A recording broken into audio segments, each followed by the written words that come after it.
Bienvenue dans cette deuxième et dernière vidéo sur l'étude des variations des fonctions polynômes du second degré.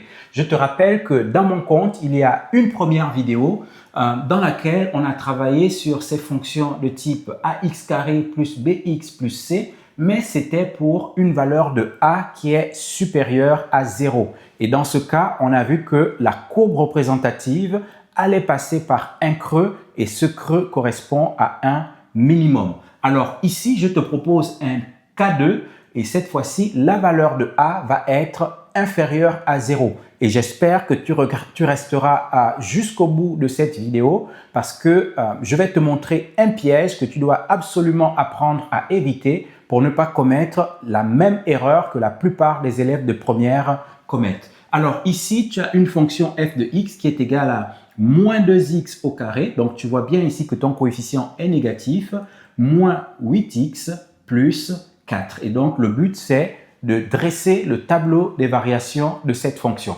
Alors, toi, tu sais déjà que lorsqu'il s'agit des variations d'une fonction, on va s'intéresser à la dérivée et notamment au signe de la dérivée pour pouvoir déduire les variations de la fonction. Mais en préliminaire, tu dois pouvoir dire quel est le domaine de définition de la fonction f et également quel est son domaine de dérivabilité. Donc ici, le domaine de définition et de dérivabilité, c'est l'ensemble R. Et donc voilà ce que tu dois pouvoir écrire. La fonction f est définie et dérivable sur R et cet ensemble R, c'est l'intervalle moins l'infini plus l'infini. Maintenant, dans la deuxième étape, tu vas pouvoir écrire calculons f' de x. Et c'est ce que nous allons faire maintenant. Alors, pour calculer f' de x, on va rappeler la fonction f de x ici. Donc, f de x égale moins 2x au carré moins 8x plus 4. Alors, la dérivée qui s'appelle f' de x va être égale à quoi? Je remets le coefficient moins 2 ici, n'est-ce pas? Que je vais multiplier par la dérivée de x au carré. Et la dérivée de x au carré, c'est 2x. Donc, j'écris ici 2x moins la dérivée de 8x.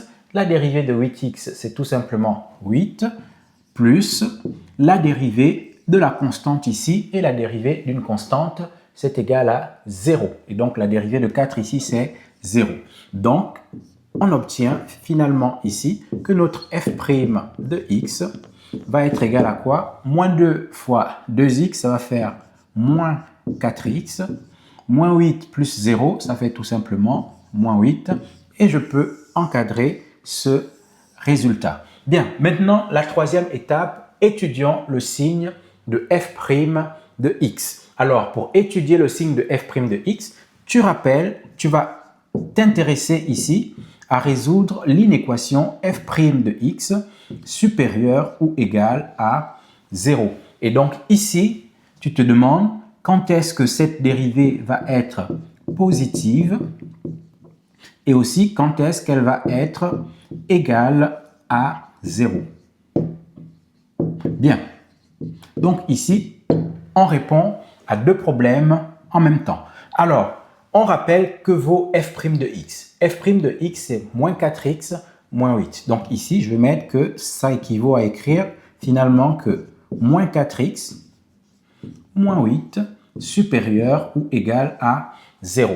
Alors, on va écrire ici que moins 4x va être supérieur ou égal à quoi? Le moins 8 passe de l'autre côté, il devient plus 8 et on peut écrire tout simplement 8. Donc, moins 4x supérieur ou égal à 8. Alors, à ce stade, voilà le piège qu'il faut éviter ici. D'accord? Donc, je te mets un panneau pour attirer ton attention.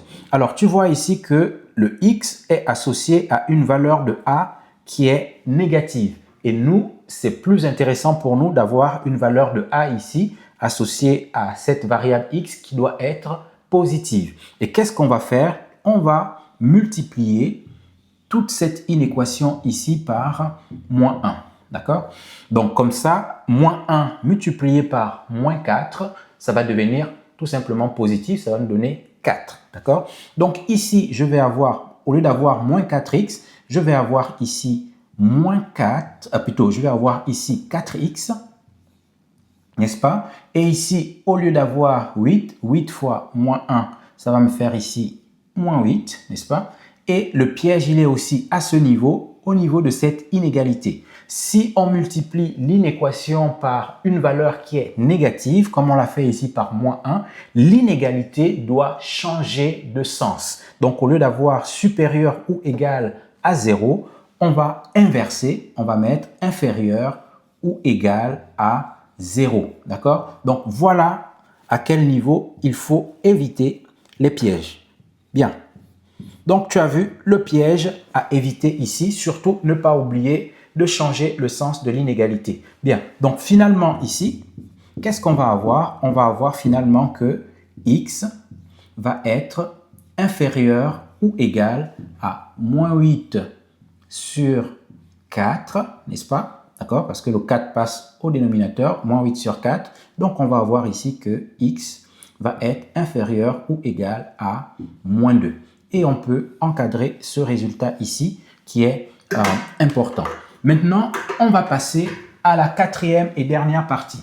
Dressons le tableau de variation de f. Alors, pour le tableau de variation de f, on reprend le domaine de dérivabilité. Notre fonction est définie et dérivable sur l'intervalle ici, moins l'infini plus l'infini, ici, n'est-ce pas?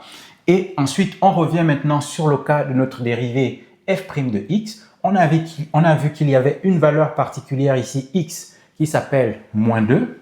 Donc, on va mettre cette valeur ici qui vaut moins 2. Et on a dit que cette dérivée ici, f' de x, va être égale à 0 lorsque x est égal à moins 2.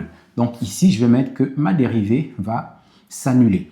La deuxième information qu'on a tirée ici, c'est qu'on a dit que cette dérivée va être positive quand x est inférieur. Donc je mets ici quand x est inférieur à moins 2. Où est-ce que x va être inférieur à moins 2? X est inférieur à moins 2 sur l'intervalle moins l'infini, moins 2. Donc, x va être plus petit que moins 2 de ce côté-ci. Donc, on a dit que la dérivée est positive. Donc, je mets ici un plus, n'est-ce pas? Et de l'autre côté, on va pouvoir mettre un moins, d'accord? Maintenant, quelles vont être les variations de f? Toi, tu sais que quand la dérivée est positive, la fonction va être strictement croissante. Donc, je vais mettre ici une flèche qui va aller vers le haut. Et quand la dérivée est négative, la fonction va être strictement décroissante et je vais mettre une flèche qui va comme ça vers le bas. Et tu vois ici que ta courbe représentative de la fonction f va passer par un point, une valeur très haute qu'on va appeler un sommet. D'accord? Et ce sommet ici, ça va correspondre à une valeur grand M ici, qui est en fait un maximum. D'accord? Et ce maximum vaut f de moins 2, n'est-ce pas? Et je précise bien que c'est f de moins 2 et non pas f' de moins 2. Et donc, on va chercher à calculer ce f de moins 2 et on va revenir sur notre fonction f de x ici. Donc, on va mettre que c'est le coefficient moins 2 multiplié par moins 2, le tout au carré, moins 8, n'est-ce pas, multiplié par moins 2 ici, enfin, plus 4, d'accord? Alors, moins 2, le tout au carré, c'est moins 2 fois moins 2, ça va faire 4, n'est-ce pas? Et 4 fois moins 2, ici, ça va me faire moins 8. Donc, je vais avoir moins 8 ici, et moins 8 fois moins 2, ça va me faire plus 16. Donc, je vais avoir moins 8 plus 16 ici. Et enfin, je termine ici avec un plus 4. Alors, moins 8 plus 16, ça fait tout simplement plus 8. Et plus 8 plus 4 ici, ça va me faire, plus 8 plus 4, ça va me faire plus 12. Donc, tout simplement, la valeur 12. Bien, donc ici, mon maximum vaut 12. Voilà qui termine cet exercice. J'espère que ça t'a appris quelque chose et surtout que tu vas être désormais attentif à ce point d'étape où lorsqu'on a un coefficient négatif, Il faut multiplier par moins 1 et surtout ne pas oublier d'inverser le sens de ton inégalité. Si tu as aimé cette vidéo, je t'invite à la partager, également à la liker et je te dis à très bientôt dans une autre vidéo.